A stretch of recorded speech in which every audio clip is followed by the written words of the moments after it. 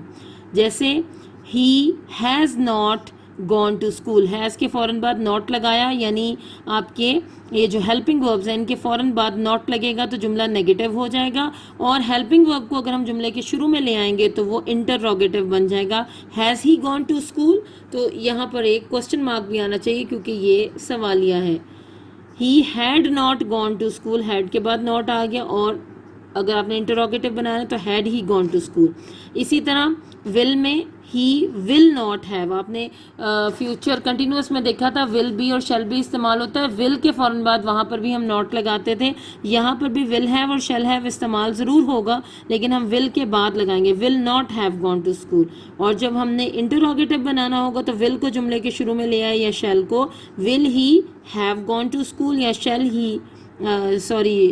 we have gone to school، کچھ اس طرح کا جملہ ہوگا کیونکہ shall آپ جانتے ہیں کہ صرف I اور we کے ساتھ استعمال ہوتا ہے.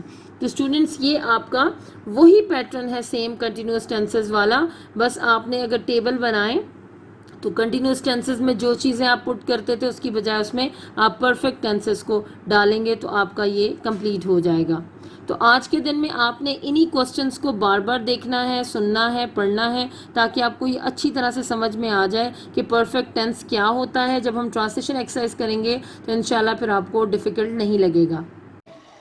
السلام علیکم اسٹوڈینٹس، 9th کلاس آپ کی 3rd HOD کا آج ڈے 6 ہے اور ہم اردو پڑھیں گے. اس ڈے میں آپ کے سامنے آپ کی اردو کی کتاب ہے، تو آئیے دیکھتے ہیں کہ ہم نے آج کون سا چیپٹر پڑھنا ہے. جی اسٹوڈینٹس، ہم دیکھ رہے ہیں کہ آپ کے سامنے پیج نمبر 46 میں آپ ایک سید امتیاز علی تاج کا تعارف کھولا ہے. ہم نے آج ان کا ایک ڈرامہ پڑھنا ہے اور اس سے پہلے ہم آپ کو سید امتیاز علی تاج کا تعارف کروا رہے ہیں. آپ کی بک پہ پیج نمبر 46 پہ ہے یہ. تو دیکھیں، سید امتیاز علی تاج 1900 میں پیدا ہوئے اور 1970 میں وفات پائی. سید امتیاز علی تاج لاہور میں پیدا ہوئے. ان کے والد مولوی ممتاز علی کو شمس العلماء کا خطاب ملا. امتیاز علی تاج نے سینٹرل ماڈل سکول لاہور اور گورنمنٹ کالج لاہور سے تعلیم حاصل کی. اپنے زمانہ طالب علمی میں منفرد انگریزی ڈراموں کے تراجم کر کے اسٹیج پر پیش کیے. 1932 میں 1932 میں مشہور زمانہ ڈرامہ انارکلی لکھا. ان کے مزاحیہ اسکیچ چچا چکن کے نام سے شائع ہوئے اور بہت مقبول ہوئے. رسالہ، تہذیب نسواں اور پھول کے مدیر رہے. ریڈیو پروگرام پاکستان ہمارا ہے شروع کیا اور ریڈیو کے لیے درجنوں ڈرامے اور فیچر لکھے. بہت سی فلمی کہانیاں بھی ان کی تحریر کردہ ہیں. وہ مجلس ترقی ادب لاہور کے سیکرٹری بھی رہے. اپریل 1970 میں ان کو نامعلوم شخص نے قتل کر دیا. امتیاز علی تاج کے ڈراموں میں تمام لسانی خوبیاں موجود ہیں. لسانی خوبیاں کیا ہوتی ہیں؟ یعنی زبان کی جو خوبیاں ہیں، یعنی زبان اور بیان کا جو خوبیاں ہیں وہ موجود ہوتی ہیں. ان کی تحریر سادہ اور بے تکلف ہے. وہ الفاظ کا استعمال بڑے سلیقے سے کرتے ہیں اور معمولی الفاظ کو بھی اتنی خوش اسلوبی سے استعمال کرتے ہیں کہ وہ قاری کے ذہن پر گہرا اثر مرتب کرتے ہیں. ان کے ڈراموں کی زبان سلیس اور رواں ہے.